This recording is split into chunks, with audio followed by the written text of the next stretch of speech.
네, 안녕하십니까. 성균관대학교 의과대학 사회학 교실의 김종원입니다. 오늘 제가 여러분들에게 이제 감염병 그 역학 자료, 주로 이제 하스피탈 데이터보다는 커뮤니티 데이터가 되겠고요.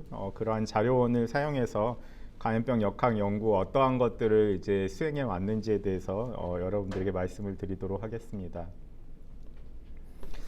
오늘 이제 제가 말씀드릴 내용은 특히 이제 코로나19 팬데믹 관련한 이제 연구 내용을 먼저 말씀을 드리겠고요. 다음은 이제 커뮤니티에서의 그런 감염병 관련한 연구들, 그다음에 세 번째로는 기후 변화와 감염병, 그리고 네 번째로는 이제 제가 주로 많이 하고 있는 이제 곤충맥의 감염병 관련한 이야기를 말씀드리도록 하겠습니다. 먼저 코로나19하고 이제 팬데믹 관련해서는 2020년 이제 2월에 이제 국내에 처음 이제 유입이 되면서 가장 먼저 이제 궁금증이 들었던 내용이 결국은 이제 질병의 자연사에 대한 이제 궁금증이 이제 해결되지 않았기 때문에 당시에는 이제 가장 먼저 이거에 대한 의문을 가지고 있었고요. 그래서 이제 역학 연구를 하는 입장에서는 당시에는 이제 논문도 나오지 않은 상태였기 때문에 바이럴 로드 카이네틱스에 대해서 좀 정리를 해야겠다라는 이제 그런 사고를 가지고 있었기 때문에 이제 두 가지 이제 안이 있었습니다. 그래서 개인에 대해서, 그러니까 인디비주얼 퍼슨에 대해서 반복 측정을 했을 때 이제 그 사람이 입원해서 최종 완치가 돼서 퇴원할 때까지 타임 시리즈 체인지에 대한 자료원을 갖다가 좀 확보하면 좋겠다라는 게 하나 안이 있었고요. 이제 두 번째 안은 대규모 이제 검사를 하기 때문에 결국은 그거 하나하나가 크로스 섹션하게 딱 끊어지는 거지만 결국은 그 자료가 다 모여서 연결을 하게 되면은 일종의 개인을 반복 측정한 것과, 그러니까 파퓰레이션을 갖다가 반복 측정한 것과 비슷한 효과를 가지게 되어지기 때문에 결국은 단면 연구 자료를 최대한 모아보자라는 이제 그 연구 설계가 있었습니다. 그 다음으로는 이제 질병의 전파에 대한 궁금증으로 이제 누가 누구에게 전파를 하는가에 대한 컨택 매트릭스, 그 다음에 세컨더리 어택 레이트에 대한 것들이 있었고요.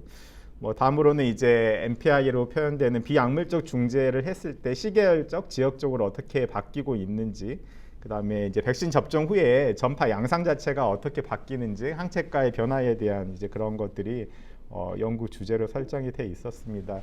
그래서 초창기에 이제 개인에 대한 반복 측정 자료에 대해서 이제 시행을 했었는데요. 이거는 이제 인천의료원의 감염내과 김진용 과장과 같이 수행을 했던 건데, 이제 당시에 제가 김진용 과장님께 요청을 드렸던 게 개인에 대한 반복 검사를 갖다가 그 규정이 허용하는 한 내에서 최대한 많이 반복 측정을 좀 해달라라는 요청을 좀 드렸었습니다. 그래서 당시에 약 한 167명 정도 환자가 인천의료원에 입원을 했었고 많게는 아마 개인당 거의 한 10번까지 바이럴 로드 반복 측정이 퇴원 시까지 계속해서 이루어졌던 걸로 이제 알려져 있었고요. 뭐 당시에 뭐 그 정도까지 많이 하는 걸 원하지는 않으셨던 것 같은데, 제가 하여튼 할 수 있는 만큼 좀 해달라고 해서 이제 계속해서 반복 측정을 해 주셨었습니다. 그래서 이번 당시에 이제 에이시프토마틱부터 심프토마틱, 그 다음에 이제 그 병원에 입원해 있는 기간에 이제 결국은 추후에 증상이 나타난 이제 프리심프토마틱이었는지 해서 최종적으로 이제 그 퇴원할 때까지 자료원이 이제 이런 식으로 구축이 됐었고요. 당시에 167명에 대해서 샘플이 총 이제 258개, 2,558개의 이제 검체가 모여서 이제 저희가 이런 제너럴라이즈 어딕티드 모델을 사용을 해서 이제 분석을 했습니다. 제가 앞부분이 잠깐 이제 말씀을 안 드렸는데, 저는 이제 주로 환경역학하고 감염병 역학을 이제 둘 다 하는데요. 저도 이제 제 논문을 갖다가 딱 펼쳐놓고 보면은 거의 비율이 1대1입니다. 환경역학 논문이 절반이고 감염병 역학 논문이 절반인데, 그러면 왜 이 두 개를 계속 하느냐에 대해서 좀 설명을 드려야 될 것 같은데, 생각보다 그 감염병 역학의 메소돌로지 발전 속도가 그렇게 빠르지 않습니다. 감염병 역학 쪽은 오히려 예전에 세팅된 그 메소돌로지를 갖다가 계속 활용해서 데이터 소스원만 이제 새로 바꿔가면서 이제 주로 논문이 나오는 경향이 많은데, 환경역학 쪽은 이게 통계학자나 물리학자들이 그 많이 이제 거기 연구진으로 와 있습니다. 그래서 방법론 개발이 굉장히 빠르기 때문에 한 1년만 지나도 사실 그 메소돌로지 방법 속도를 따라가기가 쉽지 않을 정도로 계속해서 이제 도입이 됩니다.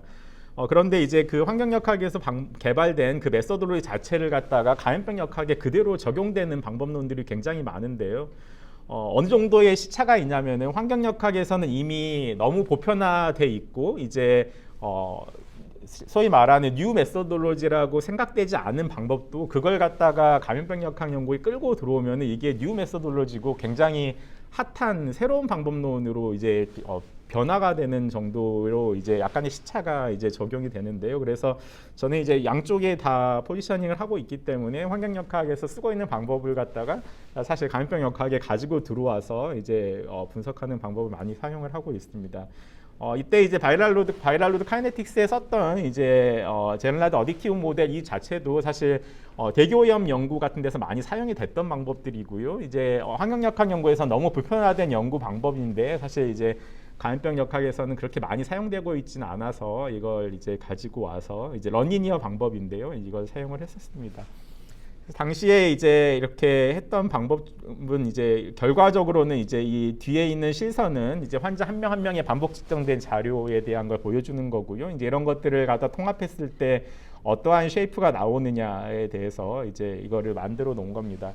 당시에 이제 관심사는 이제 피크가 한 4일째, 온셋 이후 4일째 나온다는 건 어느 정도 알려져 있었는데 저희가 그때 관심을 가졌던 거는 이 변곡점이 도대체 어디냐. 그 당시에 유럽에서 병상이 모자라니까 10일 만에 환자를 퇴원시키고 이제 새 환자를 갖다 입원을 시켰었습니다. 그런데 이제 어디에도 유럽에서 왜 하필 10일 만에 환자를 갖다가 퇴원을 시키고 다시 받느냐에 대한 근거를 갖다가 제시를 해주고 있지는 않았었는데요. 저는 제가 이 분석 결과를 보면서 아마도 이 변곡점이 10일 정도에 형성이 됐기 때문에 급격하게 바이럴로드가 꺾이는 지점이 10일 정도였기 때문에 아마 이런 거에 근거해서 당시에 유럽이 환자를 조기 퇴원시키지 않았을까라는 이제 생각을 했었습니다. 그래서 분명히 이제 가이드라인에는 이제 음전이 된 다음에 퇴원을 해야 된다고 돼 있었지만 병상이 모자라는 상황에서는 아마도 이 변곡점 정도의 상황에서는 그래도 퇴원을 시킬 수 있는 그런 디시전을 할 수 있었을까라는 이제 그런 생각을 했었는데요. 이제 우리나라도 당시에 이제 이런 자료원들이 있었는데 아마도 좀 더 빠르게 그런 반복 측정 자료들을 갖다가 향후에도 이제 획득해서 취합할 수 있다면은 이제 이런 식의 바이럴로드 카이넥스 곡선을 빠르게 얻어낼 수 있을 거라고 이제 생각이 되어집니다.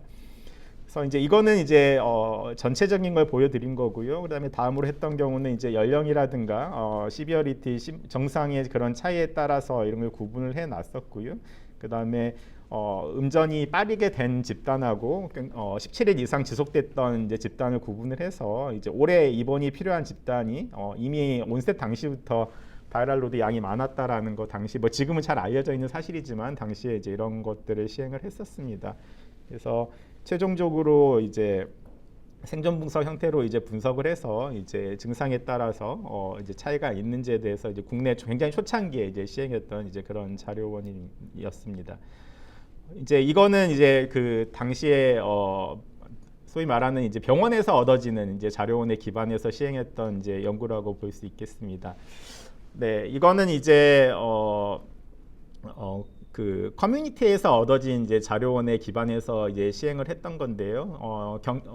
그 코로나19 관련해서 이제 수많은 일반 시민들이 이제 본인이 노출이 되고 이제 그 확진 검사 여부를 확인하기 위해서 보건소라든가 그 다음에 여러 의료기관에서 이제 검사를 받았었는데 그게 이제 일회용 검사다 보니까 이제 양성, 음성 판정을 받고 물론 이제 실험실에서는 CT 밸류 값이 있었지만 그것들이 이제 개인에게 통보되지는 않고 감염 여부만 통보가 됐었고요. 그런 것들이 이제 소위 버려지는 데이터처럼 이제 존재를 했었습니다. 근데 저희가 당시에 경기도청과 같이 사업을 하면서 그 버려지는 자료원에 대한 모든 CT 값들을 좀 모아달라라고 이제 요청을 이제 드렸었습니다. 그래서 이거는 이제 제가 질병관리청 자료를 기반으로 당시에 이제 국내 상황을 갖다가 논문을 쓰면서 이제 이렇게 정리를 해놓은 거라고 보면 되겠습니다.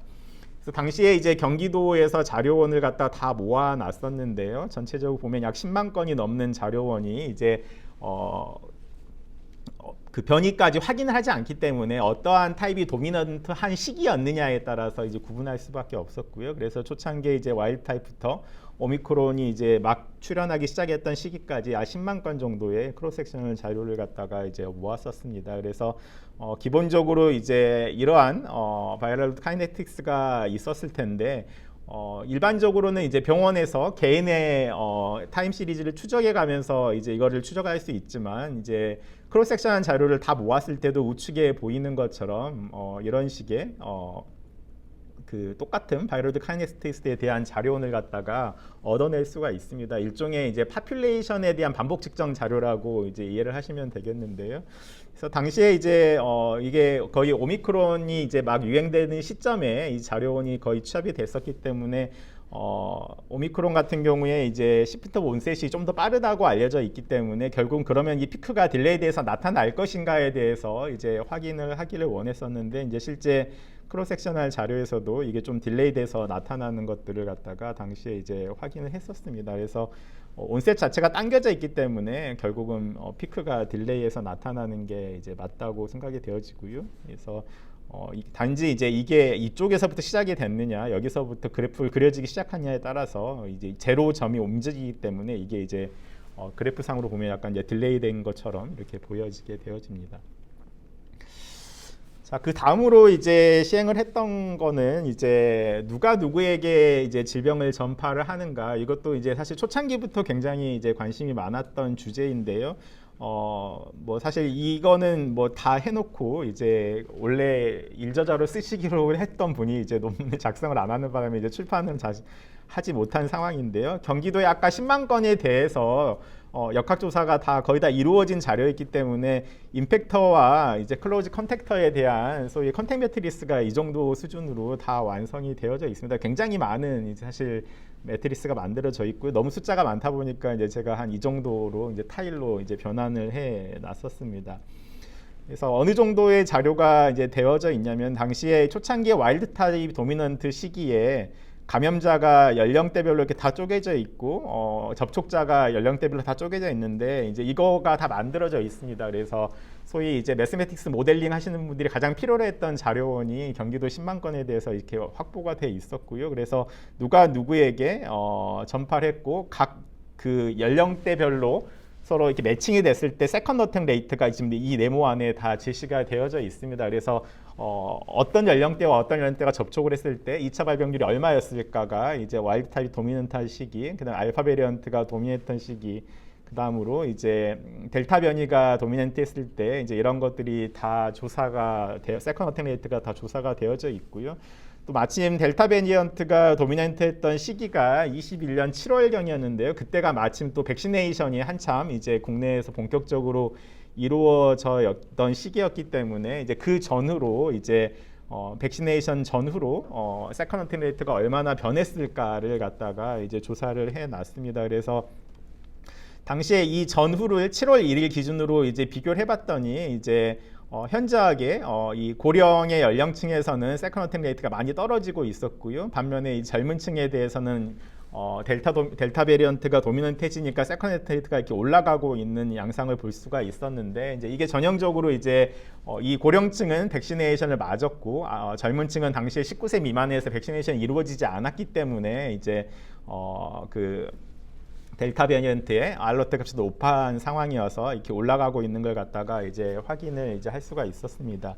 당시에 이제 이런 변이의 등장에 따라서 질병관리청의 이제 언론 브리핑을 보면은 대부분 이제 백시네이션을 맞으면은 중증도를 낮출 수 있다, 치사율을 낮출 수 있다라고 대부분 언론 브리핑을 했었는데요. 아마 이제 이런 자료원들이 사전에 이제 확보가 될 수 있었다면 사실 브리핑의 방향도 좀 바뀔 수 있었다고 생각이 되어집니다. 다시 말해서 당신이 백시네이션을 맞추면은 같이 거주하시는 할머니 할아버지들의 그냥 유병 자체를 발병 자체를 갖다가 낮출 수 있다. 소위 말하는 세컨드 어택 레이트 개념으로 이제 이야기를 해줄 수가 있었다고 생각이 되어지거든요. 근데 왜냐면은 당시에 질병관리청의 아나운스가 너무 중증도에 맞춰서 사실 아나운스가 나왔습니다. 그러니까 병원에 입원을 갖다가 줄일 수 있다, 사망을 낮출 수 있다라고 하다 보니까 소위 말하는 일반 시민 입장에서는 그런 이벤트가 거의 1%에 가까운 굉장히 낮은 이벤트였는데 오히려 세컨 어택 레이트, 그러니까 질병을 전파시키는 개념에서 봤을 때는 훨씬 더 나의 일에 가깝기 때문에 어떠면은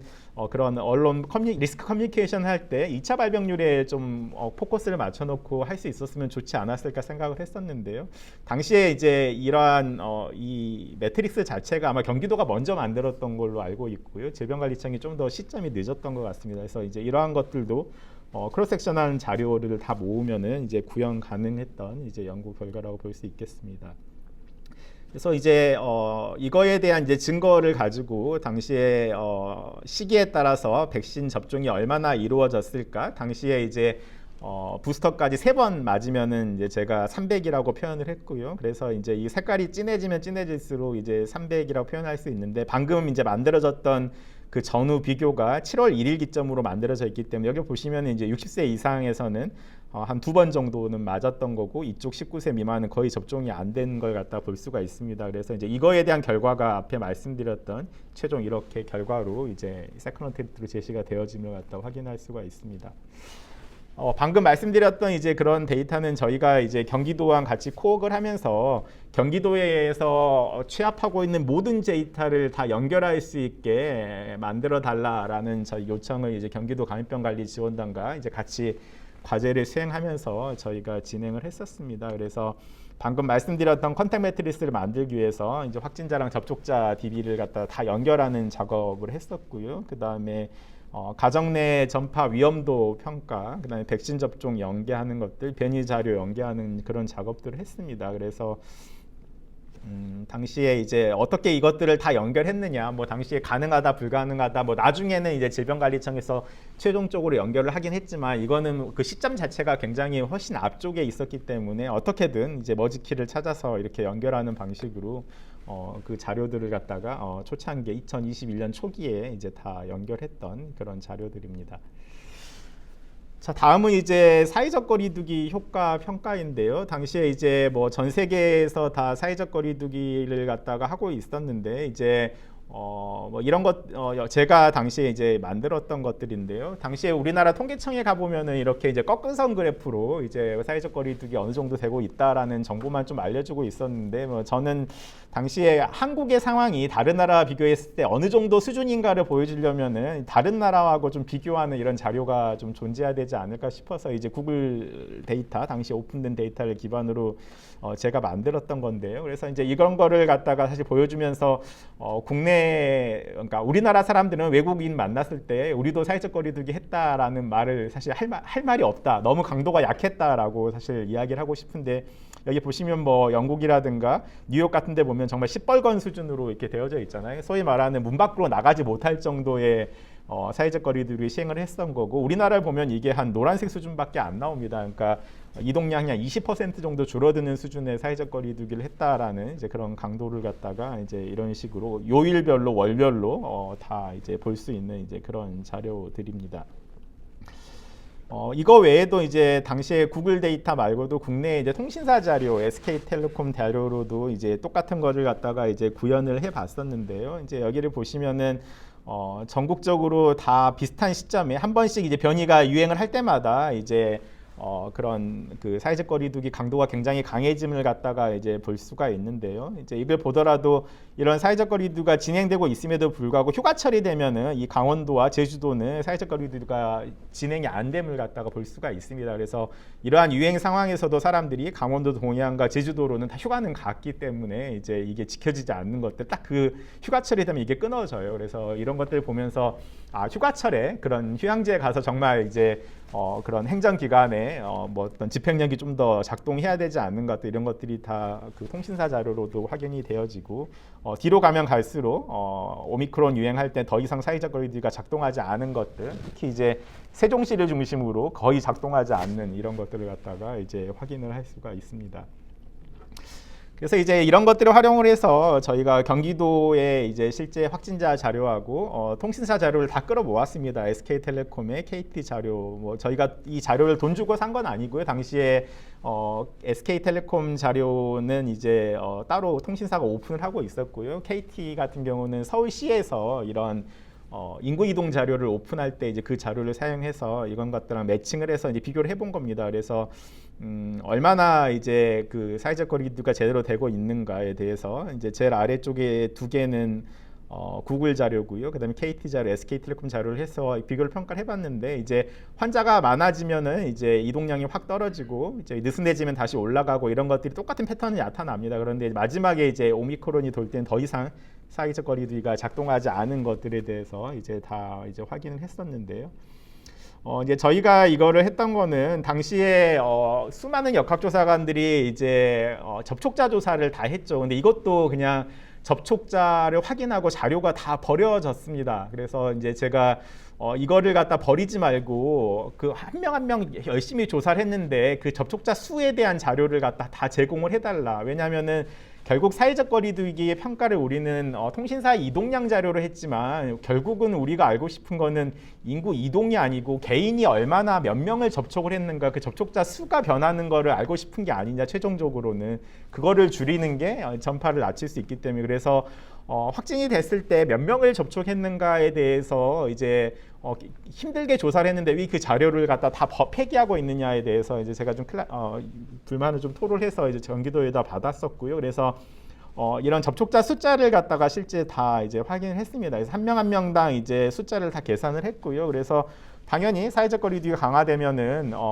접촉을 하더라도 좀 그 접촉자 숫자가 줄었을 거라고 예상을 하고 있고요. 느슨해지면 다시 이제 밀접 접촉 수가 증가를 하기 때문에 이제 실제 그런 것들이 작동을 했는가를 갖다가 간접 지표가 아닌 좀 직접 지표로 이제 평가를 하기 위해서 이제 이러한 것들을 갖다가 시행을 했습니다. 그래서 사회적 거리두기 단계를 정부가 계속해서 12번 정도 변경을 했기 때문에 그때마다 이게 실제 밀접 접촉자 수도 변하고 있는지에 대해서 이제 단계별로 연령대별로 이런 것들을 다 평가를 했었고요. 그래서 연령 그룹별로 다 쪼개서 실제 그 사회적 거리 단계에 따라서 밀접 접촉자 수가 확진자당 몇 명이었는지에 대한 이제 그런 것들을 시행을 했습니다. 그래서 여기서 보면 패턴이 소위 말하는 학동기 연령, 그러니까 20세 이전의 연령층에선 이 패턴이 굉장히 유사함을 갖다 볼 수가 있고요.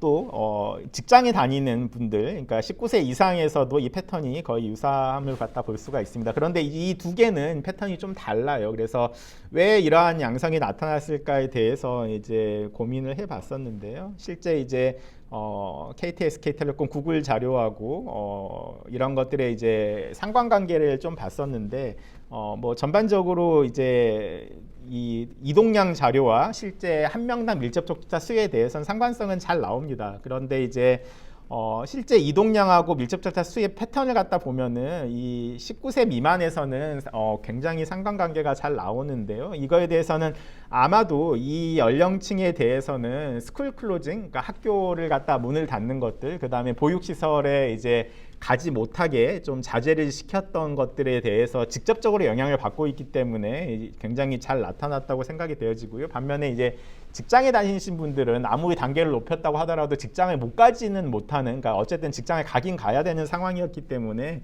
상대적으로 이 19세 미만하고는 조금 영향력이 좀 달랐던 것 같습니다. 그래서 이거는 소위 말하는 아까는 이제 크로스섹션하게 CT 밸류 값에 대한 것들을 갖다 다 모은 거였고요. 이거는 역학조사관이 힘들게 조사했던 접촉자 수가 몇 명을 만났느냐에 대한 정보를 갖다가 이제 다 모아서 분석했던 그런 연구 결과들입니다. 다음으로는 이제 잔여 혈청을 이용한 혈청 역학 조사 연구했었는데요. 당시에 이제 이 과제는 그 삼성서울병원의 진단검사학과 교수님이 이제 연구 책임자였었고 저한테 이제 연구 설계 디자인을 갖다 좀 요청을 해 오셔서 이제 제가 당시에 디자인 설계 쪽 작업을 좀 같이 해 드렸었습니다. 그래서 당시에 수도권에 5개 병원이 이제 참여를 했었고 대부분 건강검진 목적으로 방문했거나 아니면은 감염병이 아닌 다른 원인으로 병원을 방문했던 사람들의 잔여 혈청에 대해서 이제 확보를 해서 이제 안티 N 파지티비티 그다음에 S 항체에 대해서 이제 결과를 봤던 이제 그런 연구 결과들입니다. 당시에 이제 로슈 시약으로 이제 안티 N, 안티 S1에 대해서 이제 안티바디 측정을 하고 이제 그레이존에 대해서는 당시에 이제 또 다시 한번 검사를 해서 최종적으로 음성 양성 이제 판정을 갖다가 거쳐서 했던 이제 그런 연구 결과들입니다. 그래서 당시에 5번에 걸쳐서 이제 서베이를 했기 때문에 이제 어떻게 변해가는지 이제 그런 것들을 볼 수가 있었는데요. 이제 초창기에 이제 60세 이상의 어르신 분들을 먼저 접종을 해줬기 때문에 초기에 이제 그 S 밸류가 그 고령층에서 높게 올라갔다가 이제 차츰차츰 떨어지다가 다시 부스팅을 하면서 이제 고령층에서 S 밸류가 다시 한번 이렇게 올라가는 이제 그런 패턴들을 갖다가 당시에 이제 볼 수 있었었는데요. 그렇게 된 이유 중에 하나가 이제 저희가 이 5번의 혈청역학 조사를 했던 시점이 이제 이 시점입니다. 그래서 오미크론 유행하면서 폭발적으로 늘어났던 이제 그 시기에 이때 5번의 연구를 갖다가 시행을 했기 때문에 이제 그런 결과들이 나왔던 거였고요.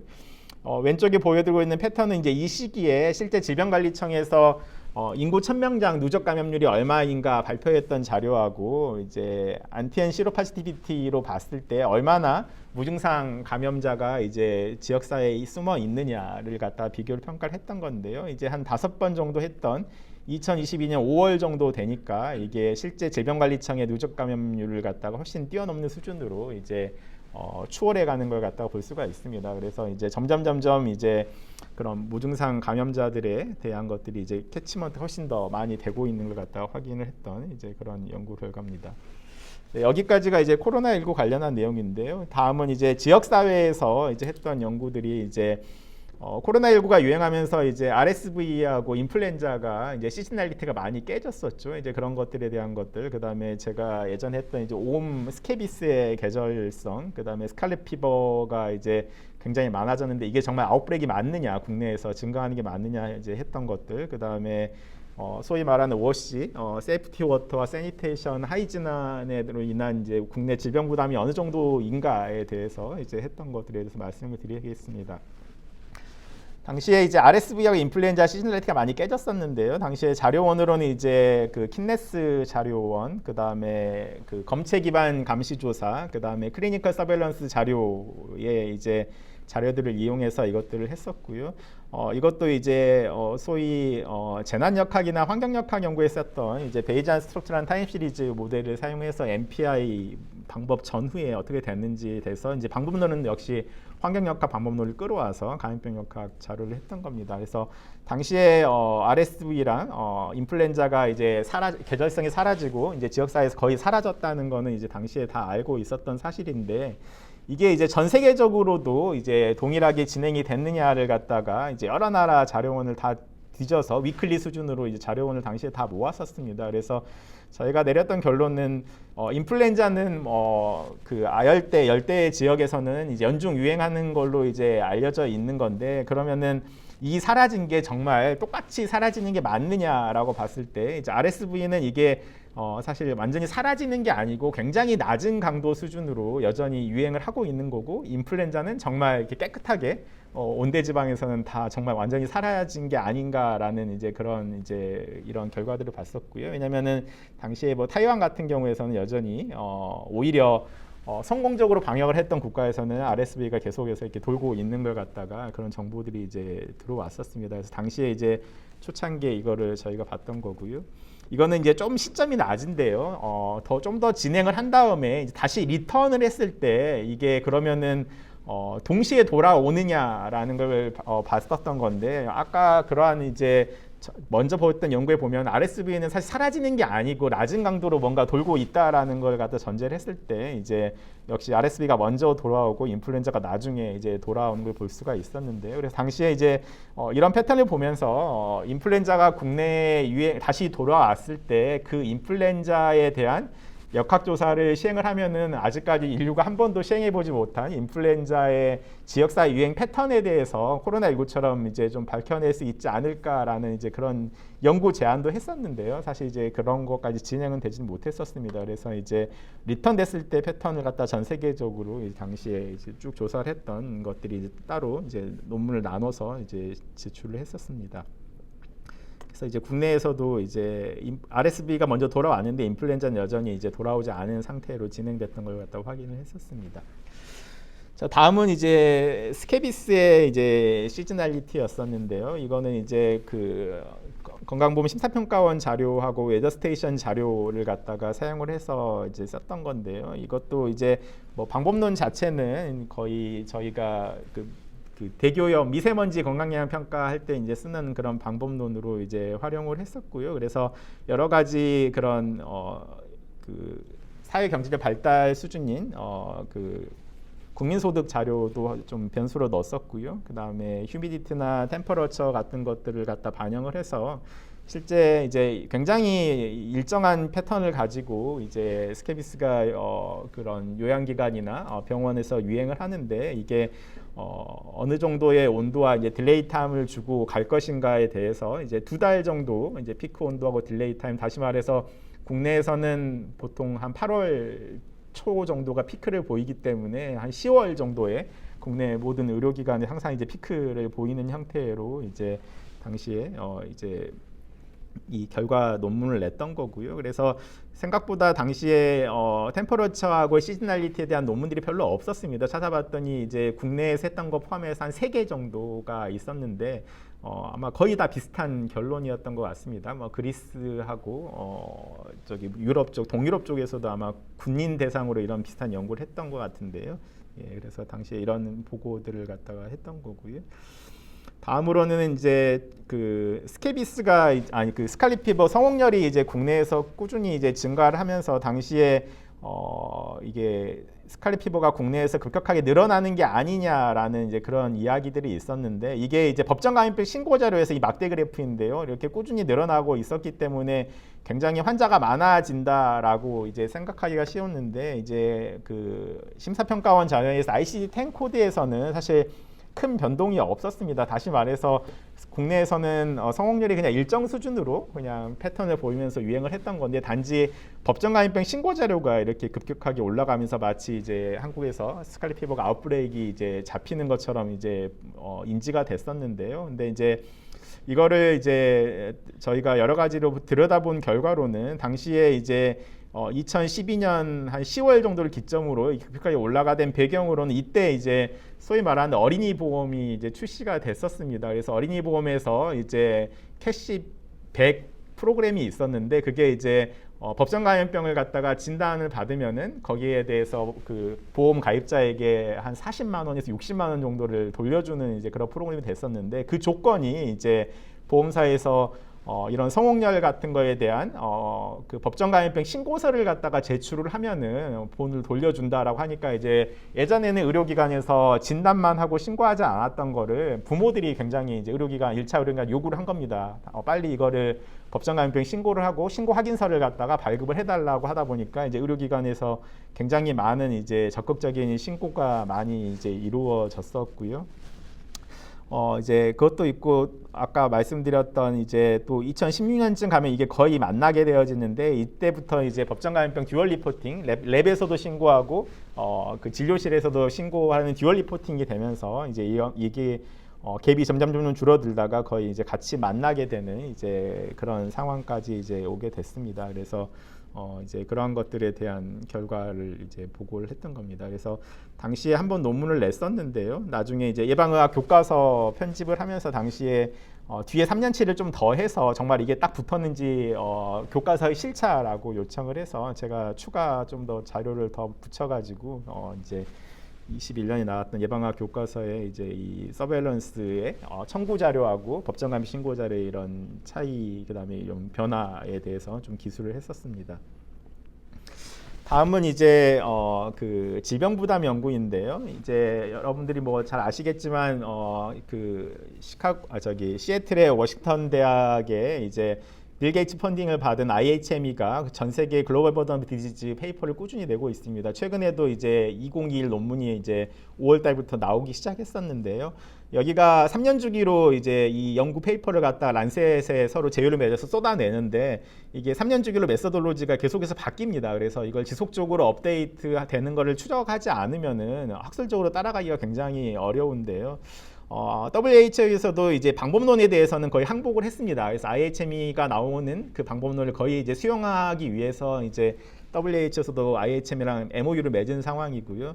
근데 이제 이게 글로벌 관점에서 접근하기 때문에 각각의 국가의 컨트리 기반의 자료를 보면 부정확한 경우가 굉장히 많습니다. 특히 이제 노출 자료가 적정한가에 대해서는 그 나라 자료를 다 뜯어봐야 이제 되기 때문에 저는 개인적으로 이 GBD에서 내놓은 결과를 국가 자료로 다 스플릿한 다음에 이제 지금 보면은 뭐 여러 연구자들이 논문을 내고 있는데 거기에 대해서 검증하지 않은 그런 연구에 대해서 저는 굉장히 반대하는 편인데 이제 거기에 대해서 이제 좀 들여다본 겁니다.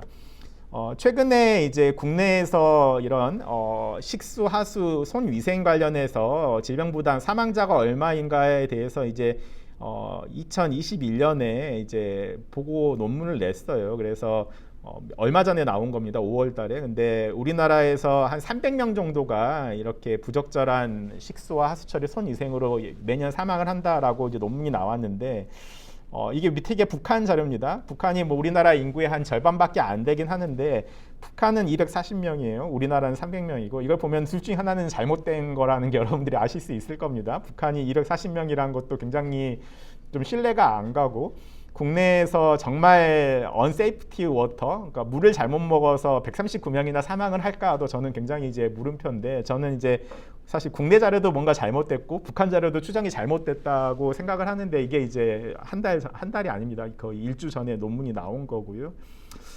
근데 이거에 대해서 이제 국내 자료원을 좀 확보를 해서 저희가 2018년에 이제 논문을 냈던 건데요. 당시에 제가 계산한 바로는 국내에서 언세이프티 워터로 사망자는 1년에 한 6명 정도로 추정이 되고요. 그다음 하수 처리가 잘못돼서 12명. 대부분의 국내에서는 이제 그 핸드워싱, 손 위생이 잘못돼서 발생하는 것들, 대부분의 우리나라의 그 인펙셔스 인테스타인 인펙셔스 디지즈가 이제 저는 대부분 핸드 하이진의 이슈라고 생각이 되어지는데 제 연구에서는 이게 한 245명, 그래서 합이 한 250명, 260명 정도가 국내에 이제 영향을 받는데 최근에 나온 이제 그 IHM이 그 GBD 연구의 결과를 보면은 여기서는 오히려 그 세니테이션하고 식수 쪽에 많이 비중이 가 있습니다. 근데 제가 분석했던 경우는 국내에서는 대부분 손위생 쪽으로 이제 결과가 나오고 있는데요. 그래서 이러한 차이가 왜 발생을 하느냐고 봤으면은 여러분들 그 핸드워싱, 손위생에 대한 결과는 사실 관찰 연구로 봐야 되거든요. 우리나라 지역사회 건강조사 결과를 보면은 화장실에 갔다 와서 손을 씻느냐 대면 조사를 하니까 창피하잖아요. 그래서 실제 가정에서 방문하면 다 손 씻는다고 말합니다. 그래서 우리나라 화장실 갔다 와서 손 씻는 비율이 거의 95%라고 나와요. 근데 질병관리청에서 매년 관찰 조사를 합니다. 공중 화장실에 들어가서 한 명이 이렇게 눈을 들어가서 쳐다보면서 이게 버튼을 눌러요. 이 사람이 대소변을 들고 나와서 손 씻고 그것도 비누로 적절하게 씻고 나오는지 이렇게 체크를 하는데 우리나라의 손위생의 적절성 수준은 동남아시아랑 비슷합니다. 잘 안 씻습니다. 생각보다. 화장실 갔다 와서 손 씻고 나오는 비율이 60%라고 알려져 있어요. 그래서 이제 이거를 저는 그 자료를 썼던 거고요. IHME에서의 자료는 이제 그 보고서는 한글의 질병관리청 보고서다 보니까 지역사회 건강조사 자료를 썼던 것 같아요. 손위생을 갖다가 거의 90% 정도 이상으로 보고 이제 분석을 하다 보니까 이런 결과를 나왔는데 실질적으로는 생각보다 우리나라 핸드 하이진이 이렇게 높지는 않습니다. 화장실 갔다 와서. 그렇다 보니까 이제 여름철에 생긴 여러 가지 그런 설사, 그 다음에 가끔씩 이제 뭐 사망 사건도 발생을 하잖아요. 이제 그런 것들이 이쪽에 있다고 생각이 되어지는데 결국 이제 익스포저 자료원에 뭘 썼느냐에 따라서 결과가 이렇게 좀 달라질 수 있다는 걸 갖다가 이제 보여주는 그런 결과들입니다. 자, 다음은 이제 기후변화와 감염병인데요. 이제 제가 많이 했던 사실 주제인데 이제 엘니뇨 아니냐 발생하고 해외에서 들어오는 시겔로시스하고의 어떤 관련성이 있느냐, 그다음에 기온 변화와 관련해서 인테스타인 인펙셔스 다이아리아의 그런 병원체로의 도즈 리스판스가 어떻게 되느냐, 그다음에 기후보건 영향평가에 대해서 감염병 파트를 제가 다 디스크립션을 했었는데요. 거기에 대한 결과들입니다. 먼저 그 엘니뇨 아니냐와 세균성 이질에 대해서는 일단 국내에 이제 법정 간표 신고되는 시겔로시스 케이스들, 그다음에 한국관광공사에서 제시하고 있는 아웃바운드 트래블러, 그러니까 해외 여행 가는 숫자가 몇 명인지, 그다음에 그 미국의 해양청이죠. 거기서 나오는 클라이밋 인다이스 전 세계 엘니뇨 지수하고의 자료를 썼고요.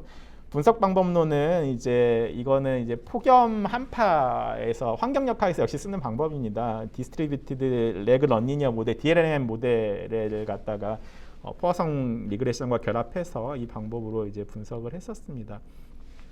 기본적으로 이제 지구가 자전하고 있기 때문에 뉴트럴 페이지를 보면은 이제 그 캘리포니아 앞바다는 쨍한 날씨고요. 그 다음에 동남아시아는 비가 많이 옵니다. 그래서 이러한 지구 자전 때문에 캘리포니아는 항상 날씨가 좋은 거고요. 동남아시아는 이제 그 스콜처럼 비가 많이 내리는 건데 이제 엘니뇨가 오게 되면 이게 방향이 바뀌죠. 그래서 오히려 동남아시아가 고온 건조하고 그 쨍했던 캘리포니아 지역에 비가 많이 오게 되어지고요. 라니냐가 오게 되면 동남아시아는 안 그래도 비가 많이 오는 날씨인데 더 비가 많이 오는 형태로 이제 바뀌게 되어집니다. 그래서 이것만 보더라도 여러분들 보시기에 엘니뇨가 오면은 이게 고온 건조하니까 동남아시아에서 곤충매개 감염병이 굉장히 많이 늘겠구나라는 게 추정이 가능하고요. 라니냐가 오면은 여기 안 그래도 그 수인성 질환이 많은데 비가 많이 오면은 이제 더 뭔가 악화가 되겠다는 게 추정이 가능합니다. 기본적으로. 그래서 이제 이것과 매칭해서 정량적으로 이제 변환을 한 겁니다. 이게 이제 태평양에서 이루어지는 일이고요. 이 똑같은 현상이 이제 인도양에서도 발생을 하는데 이 동남아시아 지역은 양쪽 대양의 영향을 동시에 받고 있기 때문에 이제 인도양에서 쓰는 이 지표도 이제 같이 활용을 했었습니다. 국내 세균성 이질의 환자는 도메스틱 케이스가 대부분인데요. 아래쪽에 파란색이 이제 임포티드 케이스, 해외 여행 갔다 걸려온 것들인데 이게 정말 그냥 뭐 랜덤하게 이런 식으로 들어오느냐 아니면 이 파란색의 움직임이 일정한 패턴이 있느냐에 대한 이제 분석을 갖다가 시행을 한 겁니다. 그래서 저는 이제 붉은 쪽은 빼고요. 아래쪽에 있는 해외 유입 사례에 대해서 이제 분석을 한 겁니다. 그래서 아래쪽은 이제 엘니뇨, 라니냐 인덱스를 보여드리는 것들이고요. 위에는 이제 해외 유입 감염자 수를 꺾은 선 그래프로 보여주는데 그냥 이것만 보셔도 잘 보이시죠? 엘니뇨가 발생하면은 이게 바닥 쪽에 거의 붙어 있고요. 환자 해외 유입이. 라니냐가 발생하면은 이게 피크들이 옵니다. 그래서 아까 아침에 제가 그 엘니뇨 라니냐 인덱스에서 라니냐가 오면 동남아시아에 비가 많이 내린다고 말씀드렸는데 이제 단순히 이렇게만 봐도 사실 보였던 것들이고요. 이게 스캐터 플러스로 그려보면은 뭐 쉽게 보입니다. 원래 이제 역학 연구에서 굉장히 인과 관련성이 뚜렷한 경우에는 사실 그런 통계학적 테크닉이 필요가 없습니다. 점만 찍어봐도 사실 알 수 있는 거죠. 그래서 여기 보시면은 ONI가 엘니뇨 인덱스인데, 그러니까 강한 라니냐가 진행이 되면 될수록 우리나라 해외여행 갔다가 세균성 이진 걸려온 분이 많고요. 오히려 엘니뇨가 진행되면은 세균성 이진 환자가 확 줄어듭니다. 그래서 이거는 스캐터 플롯만 찍어도 알 수 있었던 거고요. 반면에 인도양 지표하고는 별 상관이 없다라는 게 이제 볼 수가 있었는데 이제 이렇게 되면은 사실 뭐 연구로 이제 좀 설득력이 떨어지니까 이제 레그 타임을 갖다가 적용을 해서 제가 정량적 지표로 이제 변환을 해 놓은 겁니다. 그래서 그 엘니뇨 아니냐의 기준이 이제 여기 0.5도 를 기준으로 하기 때문에 라니냐가 강해지면은 국내에서 세균성 이질 환자가 최대 한 4배까지 이렇게 많이 늘어날 수 있다라는 걸 갖다가 알 수가 있고요.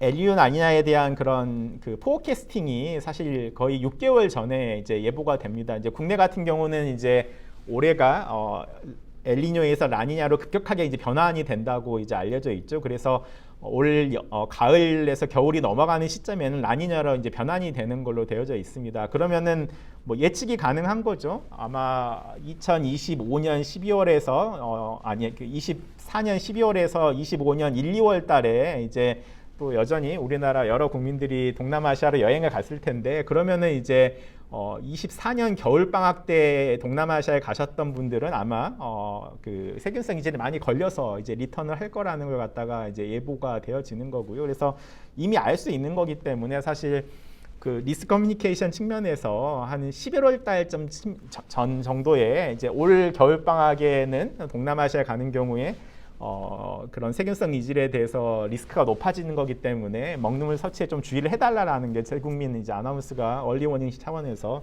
충분히 이제 가능한 겁니다. 근데 여러분들 그 질병관리청에서 냈던 그런 여러 가지 보도 자료를 보면은 세균성 이질이 많이 국내에 유입이 됐다라는 그 질병관리청의 보도 자료가 4월과 10월 달에 나와요. 그러니까 다 일 터진 다음에 그 리포팅이 된 다음에 그걸 분석을 해서 지난 여름 방학 때, 지난 겨울 방학 때 환자가 동남아시아 유입이 많았다라고 거꾸로 이제 그 보고를 내고 있거든요. 근데 그렇게 하지 말고 이미 알려져 있는 상황이기 때문에 라니냐가 오는 게 확실하다면은 11월 달에 아니면은 여름 방학이 시작되기 전에 한 6월쯤에 미리 얼리 워닝을 갖다 줄 수 있습니다.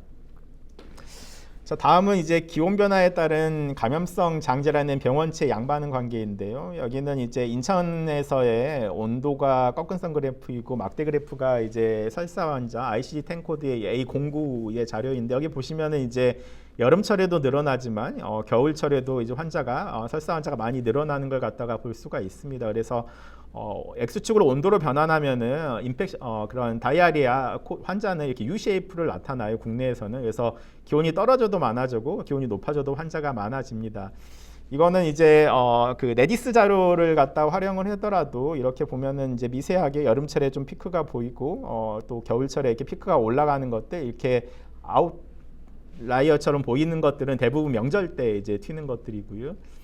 그래서 이거를 X축을 역시 온도로 보면은 아까 그 건보 자료에서 봤던 것처럼 역시 레디스 자료에서도 이렇게 U-쉐이프 형태로 이제 나타납니다. 그러면은 결국은 왜 이게 낮은 온도와 높은 온도에서 이제 U-쉐이프가 나타나느냐에 대해서 하나씩 들여다봐야 되기 때문에 이제 저희가 그 질병관리청의 이제 그런 센티널 서베일런스 자료들을 갖다가 이제 다 취합을 해서 이제 분석을 했던 거고요. 뭐 간단하게 말하면은 세균성 병원체들의 피크가 다 여름철에 대부분 자리를 하고 있고 바이러스 설사 질환의 병원체들이 이제 조금 양상은 다릅니다. 노로바이러스 같은 경우는 한 11월 정도의 피크가 보이고 로타 같은 경우는 2월 말에서 3월 정도에 이제 피크를 보이지만 이제 결국은 이 두 가지가 대부분 좀 더 추운 계절에 이제 피크를 갖다가 만들어내는 병원체로 이제 작동을 갖다가 하고 있습니다. 그래서 아까 보이는 이제 U-쉐이프 중에서 이제 여름철에 나오는 피크는 대부분 세균성 병원체들이 만들어내는 피크들이고요.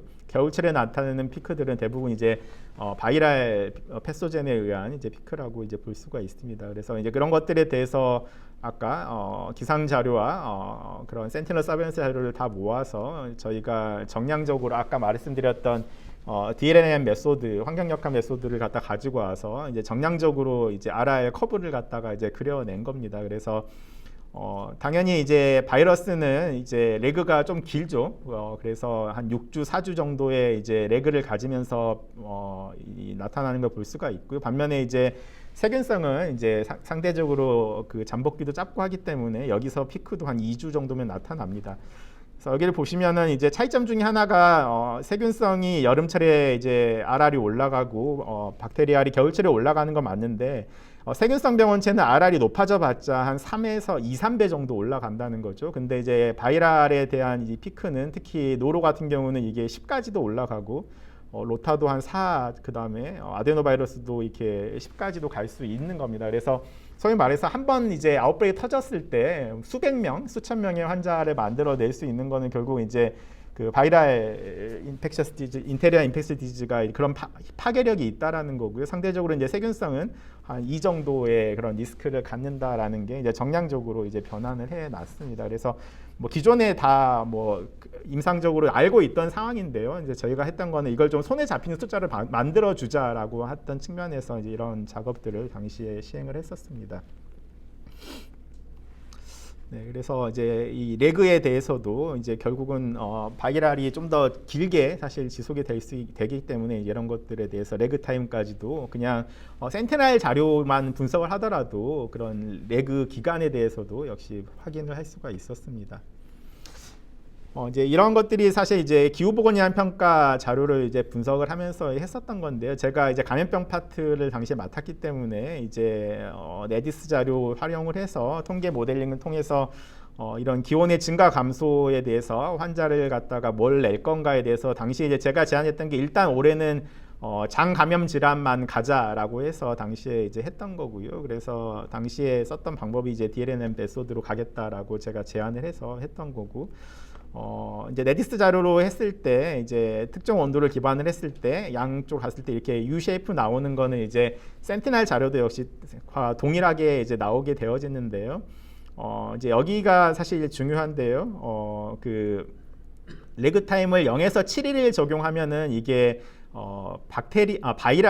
박테리아를 대표하는 자료가 되어지고요. 레그 타임을 28일까지 끌고 가면 이게 이제 바이랄을 갖다가 좀 더 도미넌트하게 들여다보는 자료입니다. 그래서 온도가 낮을 때는 이 파란 쪽을 쫓아가시면 되겠고요. 그다음에 온도가 상승하는 거는 박테리아 도미넌트하기 때문에 초록색을 따라가면 이런 식의 U자 모양이 나오고, 아까 센티넬에서 나왔던 자료처럼 바이랄에서는 R이 좀 크고 박테리아는 좀 낮게 나오는 것과 나와서, 이건 결국은 메디스 자료에서 그냥 원인 병원체가 뭔지 모르지만 그 진단이 됐을 때 그게 결국 센티넬처럼 병원체 알고 보는 것과 동일한 그런 모양이 나오는 것도 이제 메디스 자료 기반에서도 확인을 할 수가 있었습니다. 그래서 이제 이거를 갖다가 이제 분석을 해보면은 온도가 높을 때 결국은 이제 박테리아리 도미넌트 할 때는 레그 타임이 한 굉장히 짧게 지속이 되죠. 대부분 한 5일 이내에 이제 이 진행이 되는 걸 갖다 볼 수가 있고요. 반면에 영하 1도는 이제 바이랄이 도미난을 할 텐데 그때는 이렇게 20일 넘게까지 지속이 되기 때문에 이제 우리가 병원체를 모르고 네디스 자료를 분석을 했지만 이것만 보더라도 얘는 뭔가 바이랄이 도미넌트하구나, 얘는 잠복기가 짧기 때문에 박테리아리 도미넌트하구나라는 걸 갖다가 이런 그냥 네디스 자료의 환자 자료만으로도 확인을 어느 정도 할 수가 있었습니다. 그래서 이거는 이제 저희가 연령대별로 쪼개 놓은 건데요. 그래서 주로 이제 학동기나 아이 쪽에서 이제 온도가 낮아졌을 때 그 바이럴에 대해서 좀 더 취약하게 리스크가 크게 나오는 걸 갖다가 좀 볼 수가 있었고요. 물론 이제 이 연령대가 되다 보면은 이제 OTC 들어 그냥 동네 병원에서 이제 약 먹고 병원에 가지 않고, 특히 아이들은 이제 대부분 부모님들이 병원에 데리고 가잖아요. 그래서 좀 더 잘 잡힌다고 보여지고요. 반면에 이제 65세 이상이 되면은 오히려 바이럴은 잘 잡히지는 않고요. 박테리아 쪽에서 좀 더 이제 이렇게 많이 리스크가 잡히는 것 같다 저희가 확인을 했었습니다. 그래서 이게 네디스 자료를 기반으로 했기 때문에 지역별로 다 쪼갰을 때 이게 똑같은 패턴이 나오느냐에 대해서 분석했을 때 뭐 지역에 상관없이 패턴은 다 같았고요. 단지 이제 이 변곡점이 이제 지역에 따라 좀 달라진 거를 갖다가 확인을 했었고, 이거는 이제 지금 저희가 논문 작업을 하고 있습니다. 자, 다음은 이제 곤충맥의 감염병인데요. 이제 제가 주로 했던 게 말라리아 자료였는데, 이제 기존에 이제 국내 말라리아 현황은 있는데 북한의 말라리아 현황이 뭐 시도 수준의 자료원이 사실 존재하지 않았었고요. 그 다음에 개성공단 금강산 관광이 열려 있을 때 거기에서 그 자료를 좀 활용해서 좀 연구를 할 수 없을까. 그 다음에 모기 매개체 자체에 대해서도 좀 분석을 해보자. 그 다음에 제가 그 PDF 파일로는 드리진 못했는데요. 아시아에서의 여러 국가의 해외 여행객 자료로 댕기열 감염 자료를 좀 파악해 볼 수 있을까에 대해서 이제 진행을 하고 있습니다. 당시에 이제 제가 이게 썼던 논문이 이제 사실 북한의 시도 수준에서의 말라리아 발생률 자료가 사실 오픈이 안 되어져 있었습니다. 근데 이제 당시에 평양 그 보건성에서 냈던 자료원이 있어서 이제 그것들을 좀 매칭을 시켰고요. 제가 가장 궁금했던 거는 휴전선이 막혀 있지만 최소한 서로 마주보고 있는 지역에서는 그 발생률의 시계열 패턴이 서로 일치해야 되지 않느냐, DMZ를 갖다 모기가 넘나들기 때문에 이제 그게 정말 맞느냐에 대해서 이제 좀 검증을 했었던 거고요.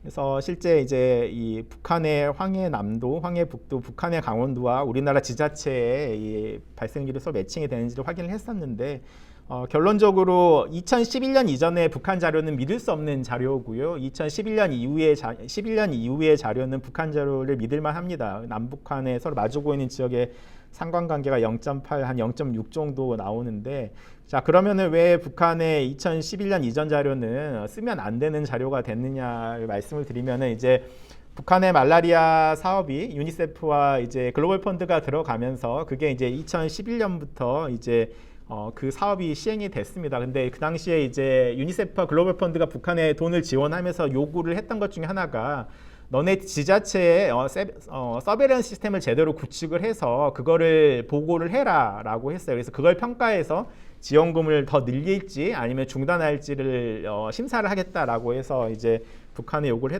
했었고요. 그걸 요구를 하니까 이제 북한에서 그 지자체 컴퓨터가 없다라고 하니까 그 글로벌 펀드가 각 보건소마다 컴퓨터를 다 사줍니다.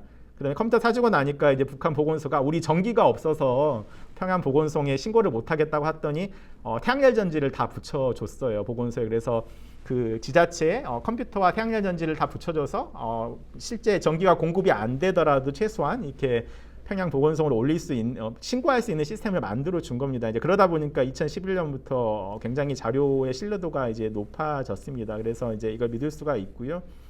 이제 이거에 대한 또 배경 중에 하나가 당시에 이제 감염병 모델링을 하던 이제 연구자께서 북한 자료를 가지고 우리나라 환자를 거꾸로 예상해보는 모델링을 만들어 해봤는데 전혀 적용이 안 된다. 뭐가 문제느냐라고 했을 때 제가 드렸던 답변은 북한의 2011년 이전 자료는 다 사용하시면 안 됩니다. 아무것도 믿을 수 없는 자료고 11년 이후 자료만 사용을 하면 어느 정도 예측이 가능할 거다라고 이제 말씀을 드렸었습니다. 그래서 이런 이제 신뢰도 검증이 필요한 것 때문에 이제 이러한 작업을 갖다가 당시에 시행한 바가 있습니다.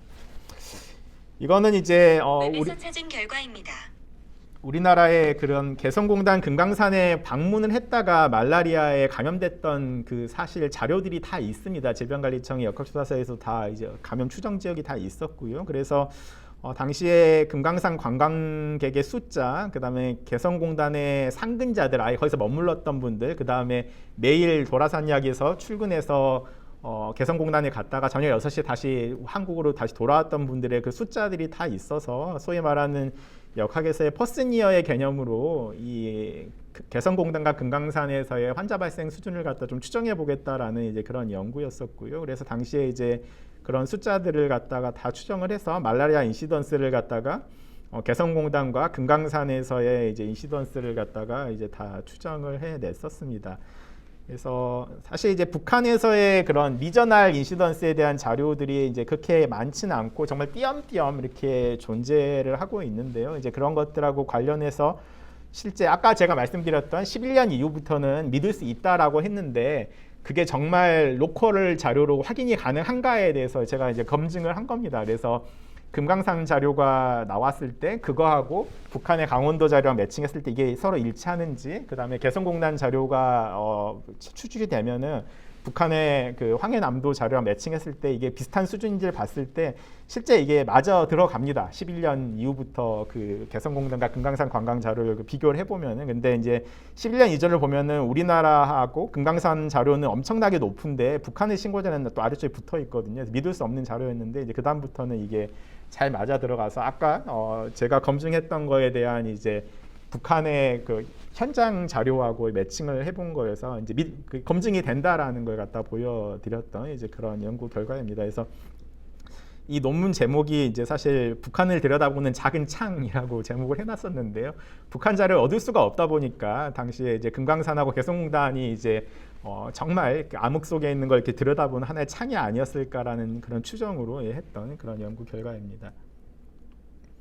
자, 다음은 이제 모기 매개체에 대한 건데요. 뭐 제가 곤충매개 감염병을 하다 보니까 이제 결국은 매개체까지 이제 내려왔습니다. 그래서 매개체 연구도 많이 했었는데요. 당시에 이제 모기를 갖다 채집했던 자료를 갖다 다 얻어다가 이제 분석을 하긴 했었는데요. 당시에 이런 연구를 한다고 하니까 그 엔토몰로지스트, 소위 말하는 곤충학 하시는 분들이 견제가 굉장히 심했어요. 자료를 주시지 않으려고 했고 왜 의사가 엔토몰로지 연구를 하느냐라고 했었는데 이제 나중에 이제 사실 여러 번 제가 그쪽에 가서 학회에서 발표도 하고 뭐 했더니 나중에는 이제 사실 그런 오해가 다 풀어져서 오히려 적극적으로 다 건네주셨습니다. 뭐 우리나라에서 채집했던 모든 진드기 자료, 우리나라에서 채집했던 모기 자료 다 넘겨주시면서 하고 싶은 거 한번 다 해보라라고 할 정도로 다 자료를 제공을 받았었고요. 그래서 당시에 인천광역시에 있는 유문등 자료, 모기 잡는 자료에 모기 자료하고 이제 기상제라고 붙였을 때 이제 도즈 디스턴스 커브를 갖다 생산하기 위해서 이제 썼던 방법인데요. 역시 이것도 대부분 환경역학에서 쓰는 방법들인데 이제 그런 것들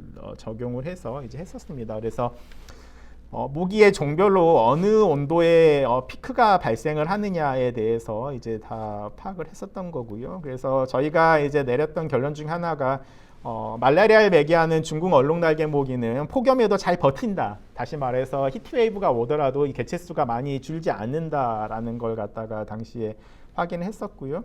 반면에 여러분들이 서울에 계시니까 서울에서 집에서 잡히는 모기의 90%는 빨간집 모기인데 빨간집 모기는 폭염에 굉장히 취약합니다. 그래서 온도가 30도가 되면은 이게 15도 쪽하고 거의 맞나요. 그래서 소위 말해서 2018년에 우리가 폭염을 경험을 했었는데 당시에 언론 기사 찾아보면 여러분들 그 많던 모기가 다 어디로 사라졌는가라는 이제 그런 뉴스가 만장이 많이 나옵니다. 사실 실제 2018년에 여름에 모기가 거의 없었어요. 그래서 왜 모기가 사라졌을까를 찾아가 보면은 당시에 폭염 시에 우리가 체감했던 모기의 밀도는 15도니까 한 5월 초 정도의 모기 밀도를 체감을 한 거죠. 그래서 모기가 거의 다 사라졌던 겁니다. 그래서 폭염 시에는 이런 대도시는 빨간진 모기가 대부분이기 때문에 모기가 거의 다 사라지는 반면에 여전히 말라리아 매개보기는 크게 줄지 않는다라는 거고요. 그 다음에 여러분들 항상 체감하는 게 늦가을이 되면 이제 모기가 굉장히 많죠. 그래서 왜 늦가을에 모기가 기승을 부린다라는 그런 그 기사가 기자들이 쓰는데 사실 기계적으로 씁니다. 왜냐하면은 모기가 피크를 보이는 온도는 23도예요. 그래서 도시에서 23도라는 거는 9월 말 10월 초입니다. 그래서 항상 여름철에 더워졌다가 가을, 겨울로 넘어가면서 온도가 떨어지기 때문에 결국은 이 정점을 지나갈 수밖에 없는데요. 그러면 우리가 어느 해는 모기가 너무 많다, 그 다음에 어느 해는 모기가 별로 없이 그냥 늦가을이 금방 지나갔네 결정 요소는 가을철에 온도가 떨어질 때 23.5도 이 근방을 갖다가 얼마나 알짱거리면서 떨어졌느냐. 그러니까 온도가 여기서 계속 왔다 갔다 하면서 많이 머물면서 이렇게 온도가 하강을 하게 되면 그 해 늦가을은 모기가 너무 많았다라고 사람이 체감을 하게 되는 거고요. 이 온도를 훅 지나가서 빠르게 이쪽으로 내려가 버리면은 올해는 별로 이렇게 모기에 시달리지 않고 늦가을이 지나갔구나라고 대부분 인지를 하게 되어집니다. 그래서 이제 이 정점의 온도가 이제 굉장히 중요하다는 걸 갖다가 이 양반응 관계에 대해서 이제 해놨습니다. 사실 이제 저희는 흰줄순 모기에 대해서도 이걸 하고 싶었는데요. 댕기나 치kun구냐, 지카기 때문에. 근데 국내에서 잡고 있던 기존의 유문등은 이게 잘 잡히지가 않아요. 흰줄순 모기를 잡으려면은 CO2 기반의 빛이 아닌 CO2라든가 옥테놀 같은 그런 유인제를 사용해서 잡았어야 되는데 당시에는 이제 이런 데이터가 많이 쌓여져 있지 않아서 흰줄순 모기는 저희가 시행을 하지는 못했었습니다. 자, 마지막인데요. 이거는 이제 제가 지난번에 PDF에 못했던 이유는 이제 이게 지금 언더 리뷰 논문 투고했고 이제 데스크 리젝은 피해서 지금 이제 심사 리뷰에 들어가 있는 상황인데요. 당시에 제가 이제 모았던 자료는 한국, 일본, 대만, 싱가포르, 호주에서의 동남아시아 여행 갔다가 댕기열에 진단을 받은 그런 자료를 갖다가 다 획득을 했었고요. 그 다음에 이 빨간색으로 표현된 동남아시아의 한 8개국에 대해서 현지의 그런 환자 서베일런스 자료가 있는데 사실 동남아시아의 서베일런스 자료를 믿기가 어렵습니다. 얼마나 제대로 구축이 됐을까? 거기서 자기네들이 어느 정도 환자가 발생했다고 이야기를 하는데 정말 그걸 믿을 수 있을까에 대해서 의문이 있기 때문에 오히려 거꾸로 그 나라에 여행 갔다가 돌아왔던 신고한 한국, 일본, 대만, 싱가포르, 호주에서의 오히려 여행자 신고 자료는 믿을만 하니까 그 자료로 거꾸로 동남아시아의 발생률을 평가해보자라는 이제 그런 컨셉으로 이제 시행을 했던 겁니다. 그래서 그 자료를 다 모아서 이제 각 국가별로 어느 나라에서 걸려왔는지에 대해서 이런 식으로 다 좀 파악을 했었고요. 당시 한 9년치 자료를 갖다가 다 획득을 해서 이제 각 국가 여행자에서 발생률과 실제 이게 잘 맞아 들어간지를 비교를 했었는데요. 뭐 여러분들이 여기 좀 보시면 알겠지만 말레이시아 같은 국가들은 실제 여행자 자료하고 그 나라에서의 발표한 자료하고 상당히 잘 맞아 들어갑니다. 근데 뭐 인도 같은 경우는 막 거꾸로 가고 전혀 사실 맞지 않은 그런 패턴들이 이제 많이 나오게 되어집니다. 사실 이제 이런 연구가 가능했던 게 이제 사실 구글 트랜슬레이터가 크게 기여를 했죠. 제가 뭐 인도네시아어를 읽기도 어렵고 말레이시아도 읽기가 어려운데 이게 그 감시 자료가 다 자기 나라어로 보고서가 나와 있어요. 그래서 이제 그런 것들 막 그 라오어, 사실 여기 라오스는 빠졌는데 막 라오어까지 다 돌려가면서 이제 이런 것들을 했었는데요. 그래서 이제 거기서 가장 이제 자료가 충실한 8개국만 비교를 했던 거고요. 이제 결론은 이겁니다. 이제 서로 여행자 그 선진국이라고 말하는 국가에서 여행자 신고 자료하고 현지 국가를 비교를 해봤는데 이 말레이시아라든가 인도네시아 이런 국가들은 콜리에이션이 굉장히 높아요. 그러니까 다시 말해서 그 여행자 리턴 자료와 현지 서베일런스 자료가 굉장히 상관관계가 높다. 그러니까 그 나라의 서베일런스를 믿을만하다라는 게 보여지는 건데요. 인도 같은 경우는 상관관계가 심지어 역상관관계까지 나옵니다. 그러니까 인도는 못 믿겠다. 당신네들이 발표하는 서베일런스 자료를 믿기가 굉장히 어렵다라는 거고요. 그다음에 이제 국가 수준으로 가서 필리핀도 이렇게 크게 높지 않죠. 그래서 필리핀도 생각보다 신뢰성에 대해서는 좀 의문이 있지만 어찌됐든 말레이시아, 인도네시아 같은 경우는 꽤 신뢰도가 높다라는 걸 갖다가 이제 볼 수가 있었습니다. 자, 그러면은 이제 해당 국가들의 신뢰성이 높지 않은 상황에서 그러면은 우리가 동남아시아 국가 중에서 어느 나라가 그럼 정말 환자가 많이 발생하느냐, 당신들 서베일런스를 믿을 수 없는데 그럼 거꾸로 트래블러스 데이터를 가지고 우리가 너네의 리스크를 갖다가 거꾸로 평가해 보겠다라는 걸 갖다가 제시를 한 거예요. 그래서 아까 말씀드렸던 5개 여행 국가의 자료를 기반으로 이제 여기 말하는 오히려 여행을 갔던 국가의 이제 인시던스를 갖다가 이렇게 보여드린 건데요. 여기 보시면은 바닥에 붙어 있는 국가들이 다 동일합니다. 여기 보시면은 말레이시아, 그 다음에 타일랜드, 베트남은 어느 나라 여행자가 리턴을 하더라도 다 낮아요, 국가의 발생률이. 그래서 소위 말해서 뭐 동남아시아 다 비슷비슷해 보이는데 인시던스가 말레이시아, 뭐 태국, 베트남은 다른 국가보다는 그래도 좀 발생률이 낮은 것 같다라는 걸 갖다가 이제 보여주고 있는 거라서 거꾸로 아까 말씀드렸던 그 나라의 인시던스 자료로는 이게 안 보이거든요. 그래서 소위 말하는 그 지오 센티널 서베일런스 자료를 믿을 수 있는 것, 다시 말해서 그 리턴했던 국가의 랩 수준이 충분히 올라와 있고 그 다음에 그런 법정 감염병 신고가 충실하게 잘 이루어지고 있는 국가들의 자료만 잘 모으면은 소위 서베일런스 시스템의 신뢰도가 좀 낮은 국가에 대해서 평가도 충분히 가능하지 않겠느냐에 대한 걸 갖다가 이제 시행했던 이제 연구 결과들입니다. 그래서 이거는 제가 아직 심사 중이라서 따로 PDF로 그리지 못했고요. 이런 발표 자리에서만 따로 이제 준비를 해봤습니다. 네, 제 발표는 오늘 여기까지입니다. 네, 감사합니다.